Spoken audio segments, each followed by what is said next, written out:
Hello दोस्तों, विश्व अपने सक ऑनलाइन क्लास में आपका स्वागत है। आज हम आपको पढ़ाएंगे एक टॉपिक लाइट का ये जो टॉपिक है उसमें दो फार्मूला जो महत्वपूर्ण है, एक R बराबर 2F और एक दर्पण सूत्र यानी मिरर फार्मूला। दोनों बहुत बार एग्जाम में आते हैं और बहुत सारे बच्चे कंफ्यूज होते हैं। इस वीडियो में हम आपको बताएंगे R बराबर 2F या F बराबर R/2, या फिर इसको क्वेश्चन को ऐसे ही पूछा जाता है वक्रता त्रिज्या और फोकस दूरी के बीच संबंध स्थापित करें। तो ये जो तीनों क्वेश्चन है उसी का हम आंसर इस वीडियो में देंगे। तो ज़्यादा टाइम वेस्ट न करते हुए शुरू करते हैं आज का वीडियो। जो सिद्ध करना है आपको, R बराबर 2F। R क्या है, F क्या है? तो R बोलते हैं वक्रता त्रिज्या के लिए और F आता है फोकसांतर यानी फोकस दूरी के लिए।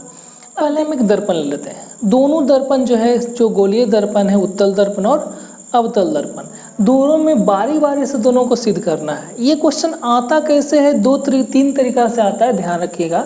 एक तो आता है कि R बराबर 2F सिद्ध करें उत्तल दर्पण में या अवतल दर्पण में, या फिर इसको ऐसे भी पूछ सकता है F is equal to R/2, ये सिद्ध करें, यानी फोकस दूरी इज इक्वल टू वक्रता त्रिज्या बाई 2, ये भी सिद्ध करने के लिए दे सकता है। या फिर बोल सकता है कि वक्रता त्रिज्या और फोकस दूरी में संबंध स्थापित करें।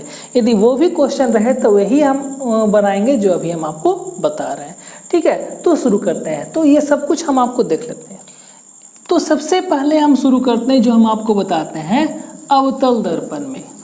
ठीक है, अवतल दर्पण में शुरू करते हैं ताकि अवतल दर्पण थोड़ा सा इजी होता है समझने में, और यदि इसको समझ गए तो आपको उत्तल दर्पण में समझते हुए देरी नहीं लगेगी। तो सबसे पहले तो दर्पण बना लेते हैं। ठीक है, चलिए देखिए, ये जो है आपका अवतल दर्पण है कि M' एक अवतल दर्पण है जिसका जो ध्रुव है वो का P हो गया, फोकस जो आपका F हो गया, और जो वक्रता केंद्र है वो क्या हो गया, C हो गया। ये एक ढांचा बना लिए। अब इसी में हमको सिद्ध करना है, अवतल दर्पण में ही सिद्ध करना है। तो देख लेते हैं। पहले हम ये जो R है कैपिटल और F इसमें तो शामिल नहीं है। ये जो R और F जो है वो दूरी को इंडिकेट कर रहा है। दूरी इंडिकेट कर रहा है, ध्यान रखिएगा। ये जो फोकस है, ये जो ध्रुव है, ये जो फोकस और ध्रुव इसके बीच की जो दूरी होती है इसे ही बोलते हैं फोकसांतर या फोकस दूरी, फोकल लेंथ। ये जो सूचित करते हैं स्मॉल f से। और ये जो आपको दिखाई दे रहा है वक्रता केंद्र और ये जो ध्रुव के बीच की जो दूरी है, ये जो दूरी होती है वो होती है कैपिटल R, इसे बोलते हैं वक्रता त्रिज्या। अब ये तो कंफर्म हो गया। ये जो यहाँ से यहाँ की दूरी R, ये जो यहाँ की यहाँ दूरी F, इसी को हमें सिद्ध करना है। जो R जो है वो इसका दोगुना है, यानी कि ये क्या है, बराबर है। ये हमें सिद्ध करना है। ठीक है, तो अब सिद्ध करते हैं इसको। एक हम किरण ले जाते हैं, किरण जो ये जो दर्पण है वो टकराकर, और कोई भी किरण दर्पण से जो टकराती है वो फोकस से होकर ही गुजरती है। तो एक किरण हम ले लेते हैं पहले। ठीक है, तो ये किरण आपको ले लिए। ये जो किरण है टकराकर कहाँ लौट गया, F से होकर लौट गया। अब देखिएगा, एक चीज़ तो हम पहले भी पढ़े थे, ये चीज़ कि ये समतल दर्पण में ये इधर से आता है तो ये गुजर चुका। ये आपतित किरण होता है, ये होता है परावर्तित किरण। आपतित किरण और ये परावर्तित, परावर्तक सतह से टकराकर जो लौट जाता है वो जो होता है, कोई भी मान लीजिए कुछ, परावर्तक सतह से जो टकराकर लौट जाता है वो परावर्तित किरण, और जो टकराता है वो आपतित किरण। इस पर यदि हम एक लंब डालते हैं तो ये बोलते हैं आपतन कोण, इसे बोलते हैं परावर्तन कोण।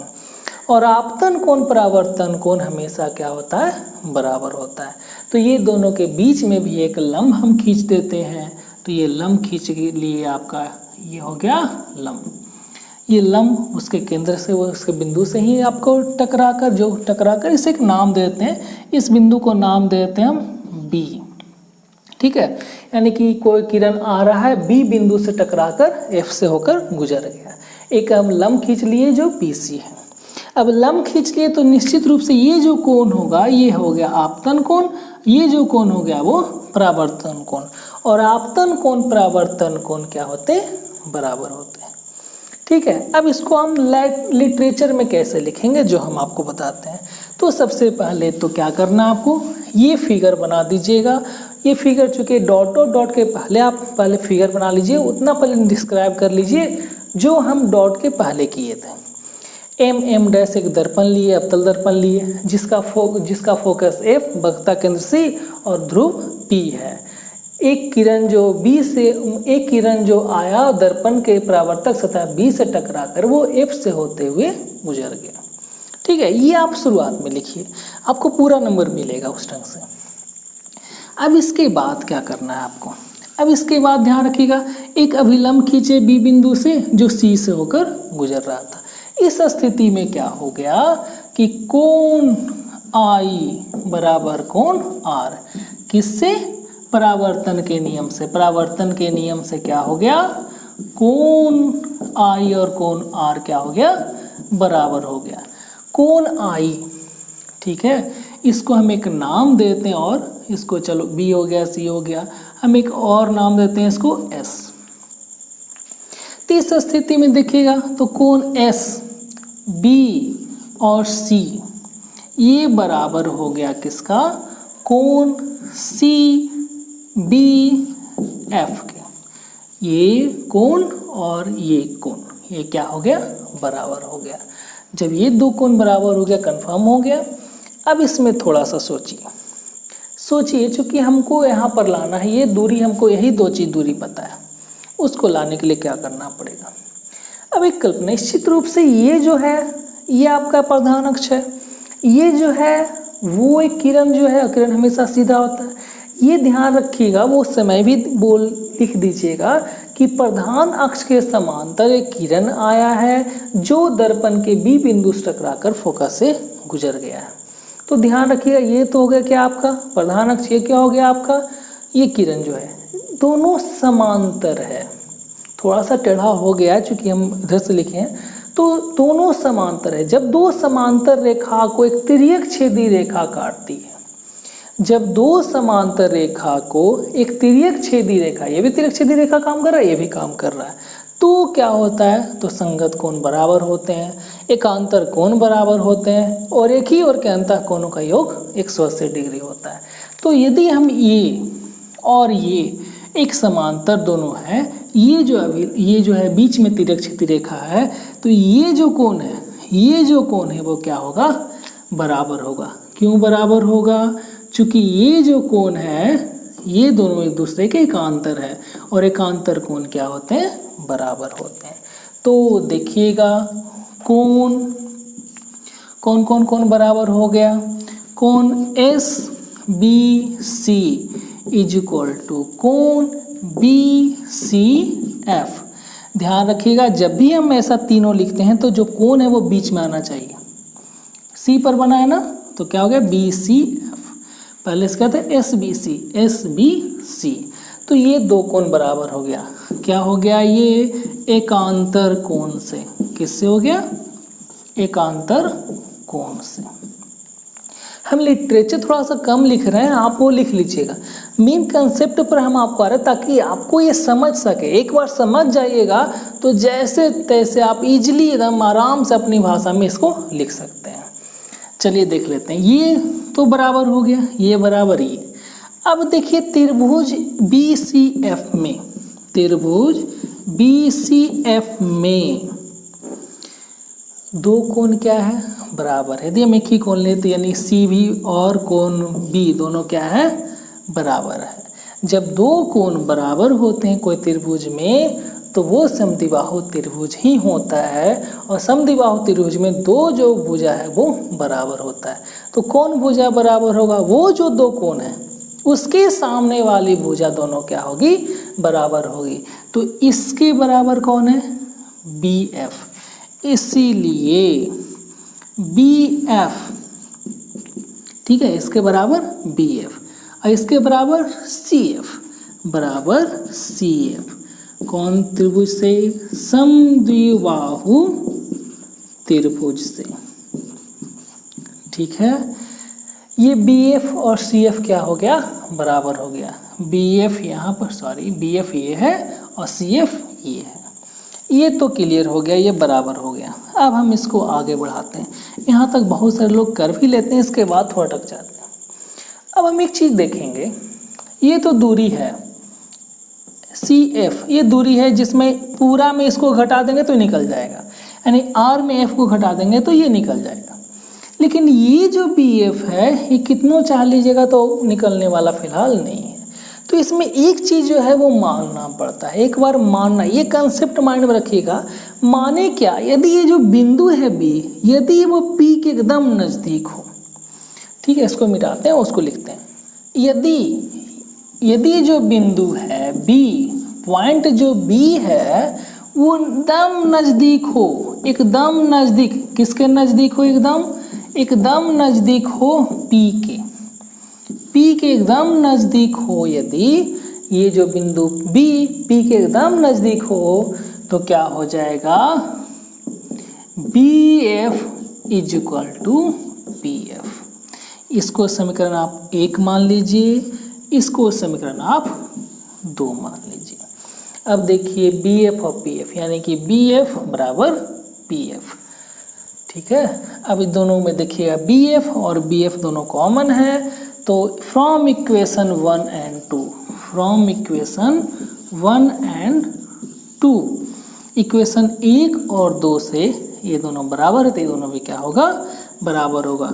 PF is equal to CF, ये तो क्लियर हो गया, PF is equal to CF। अब इसको हम आगे बढ़ाते हैं।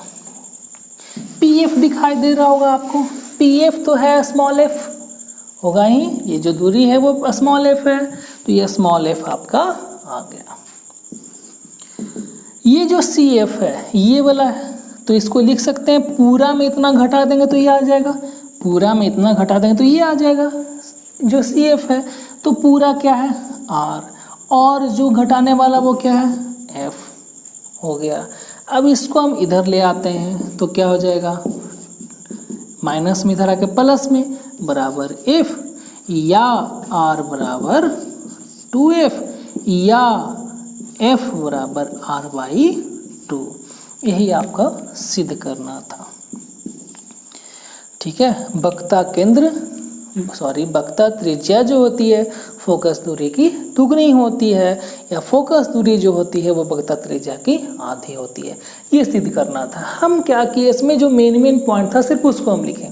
लिटरेचर जो है, जो लैंग्वेज जो आपको लिखना है वो थोड़ा कम लिखें, वो आप अपने अनुसार लिख सकते हैं। आप एक बार समझ जाइए तो किसी तरह आप लिख सकते हैं, ठीक है। तो इस तरह से ये सिद्ध हो गया, ये हुआ अवतल दर्पण में सिद्ध। अब करते हैं उत्तल दर्पण में सिद्ध। चलिए देख लेते हैं। अब ये जो है n एक उत्तल दर्पण है, ठीक है, जिसका ध्रुव P है, फोकस F है और वक्ता केंद्र C है। यहाँ के यहाँ दूरी जो फोकस दूरी है वो क्या है स्मॉल f, और ये जो वक्ता केंद्र और पोल के बीच की दूरी है वो कैपिटल R। इसमें भी सिद्ध करना है R बराबर 2F। तो अब देखिए, चूंकि हम किरण इसमें खींचेंगे तो परावर्त किरण हमेशा परावर्तक सतह की ओर आएगा, तो परावर्तक सतह से यदि एक किरण हम देखते हैं, ये किरण आया परावर्तक सतह से, इसके बराबर समतुल्य, इसके समांतर, प्रधान अक्ष के क्या समांतर, तो प्रधान अक्ष के जो समांतर एक किरण हम इधर खींचे, तो एक किरण जब ये जो पड़ेगा परावर्तक सतह से पड़ेगा तो ये लौट जाएगा उधर, ठीक है। तो ये परावर्तक सतह मान लिया जाए एक बिंदु है, जो ये बिंदु आपका देते हैं, चलिए ये बिंदु हम आपको देते हैं, ये बिंदु जो टकराया वो B हो गया, ये बिंदु जो आपका हो गया S हो गया, और जो लौट गया उसे हम मान लेते हैं, चलो कुछ और मान लेते हैं इसको D, ठीक है। अब देखते हैं, ये जो लौट गया तो निश्चित रूप से जो लौटेगा वो फोकस होकर गुजरती हुई प्रतीत होगी, तो ये जो प्रतीत होगा वो यहाँ आएगा आपका, ये प्रतीत होगा, चूँकि उत्तल दर्पण में है, फोकस से होते गुजरती हुई प्रतीत होगी। अब ये तो क्लियर हो गया। अब एक चीज़ और जो आपको करना है, क्या अभिलंब खींचना है। तो अभिलंब खींचेंगे तो ये अभिलंब हो गया आपका, तो अभिलंब कहाँ से, ये वक्ता केंद्र से होते हुए गुजरती हुई प्रतीत होगी। ये आपका क्या हो गया I, ये क्या हो गया R। चूँकि ये जो है और ये है, तो निश्चित रूप से ये क्या होगा, बराबर हो गया, ये दोनों आई के बराबर हो गए। क्यों आई के बराबर होगा, चूँकि सम्मुख कोण से क्या होगा, बराबर होगा। तो देख लेते हैं, इसको एक और नाम देते हैं ई। तो क्या हो जाएगा, कोण D B E is equal to कोण, ये बराबर किए तो सी बी एफ।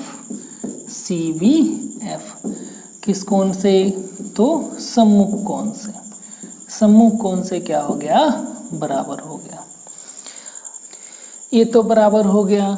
और यदि हम इसको थोड़ा सा मानते हैं कि ये आगे है, तो ये जो दोनों है कि वो जो दोनों है ये क्या हो गया, समांतर हो जाएगा। अब जब ये दोनों समांतर होगा तो ये वाला कोण आई है, ये वाला कोण भी क्या है, आई है। तो ये कोण और ये कोण तो बराबर हो गया सम्मुख कोण से। ये जो कोण है वो ये बराबर होगा। क्यों बराबर होगा, तो कोण जो आपका है ई बी एस और कोण बी सी एफ, ये दोनों क्या हो गया, बराबर होगा। किस कोण से, संगत कोण से।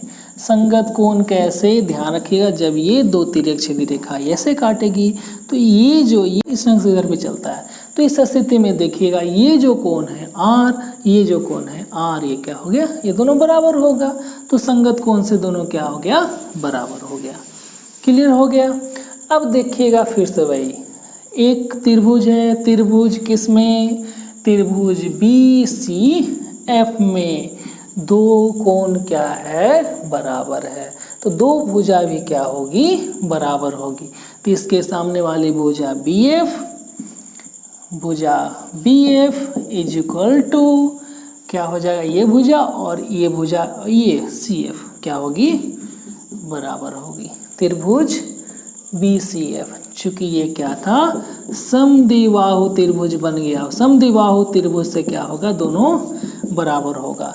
अब फिर वहीं पर माना बी जो है वो लगभग बराबर हो पी के, एकदम पी के बिंदु पर हो। तो पी के बिंदु पर जब होगा तो P F is equal to क्या हो जाएगा, पी एफ। ठीक है। अब इसको समीकरण 1 मान लीजिए, इसको 2 मान लीजिए, इसके पहले भी वही किए थे। और फ्रॉम इक्वेशन 1 एंड 2 से क्या हो जाएगा, ये दोनों बराबर। तो C F is equal to P F. C F क्या है आपका, वही होगा, चूंकि ये जो दूरी है सी एफ पूरा में इसको घटा देंगे तो आ जाएगा। तो आर माइनस एफ बराबर एफ। इस स्थिति में क्या हो जाएगा, आर को रहने दीजिए, एफ को उधर ले जाइए, तो आर बराबर 2f या f बराबर r/2। ये आपका सिद्ध हो गया किस दर्पण में, उत्तल दर्पण में। ठीक है, यही सिद्ध करने के लिए आपको बोल रहा था। तो ये था r बराबर 2f, यानी कि वृत्त त्रिज्या फोकस दूरी की दूनी होती है या फोकस दूरी वृत्त त्रिज्या की आधी होती है। तो ये उत्तल दर्पण में सिद्ध किए, इसके पहले अवतल दर्पण में सिद्ध किए। तो इस ढंग से पूरा क्लियर होगा। कंसेप्ट ध्यान रखिएगा, ये थोड़ा सा टेढ़ा आपको लग रहा होगा, आप यदि आप सही से इंच लेकर बनाएगा तो वो इंच तो आप क्लियर हो जाएगा। ये ध्यान रखिएगा, ये जो दोनों कोण बराबर हो गया, सम्मुख कोण से जब दो किरण काटती है तो ये जो सम्मुख कोण होते हैं बराबर होते हैं। ठीक है, ये दोनों ये बराबर होगा। ठीक है, इससे ये बराबर हो गया। ये बराबर कैसे हुआ, ये संगत कोण से। ठीक है, ये तो बराबर हो गया। दो कोण जब बराबर हो गए तो दो भुजा भी क्या होगी, बराबर होगी। बराबर कर दिए दो भुजा को। और बी एफ जो है वो सी एफ को बराबर हो गया दो भुजा से। और बी यदि पी के एकदम नज़दीक हो तो B F is equal to P F. अब दोनों को समीकरण मान लिए, दोनों एक ही है तो इसको हटा सकते हैं। LHS बराबर तो RHS भी क्या होगा, बराबर। तो बराबर कर दिया तो निकल गया, सिंपल सा। यहाँ के बाद देखिए दोनों में सेम है। मेन आपको त्रिभुज में है, त्रिभुज पकड़ना है आपको। त्रिभुज तो एक ही बन रहा है पूरा में, ये पकड़ा ही जाएगा। अब ये दो कोण को बराबर करना है, तो दो कोण बराबर कैसे होगा, इस पर आपको दिमाग लगाना। यदि ये कीजिएगा तो आपको पूरा क्लियर हो जाएगा। तो आशा करते हैं पूरा आपको जो है r/2f यानी वक्रता त्रिज्या और फोकस दूरी के बीच संबंध जो है वो समझ में आया होगा। तो नेक्स्ट वीडियो में हम आपको बताएंगे मिरर फार्मूला, दर्पण सूत्र कैसे सिद्ध करेंगे। तो मिलते हैं अगले वीडियो में, तब तक के लिए धन्यवाद।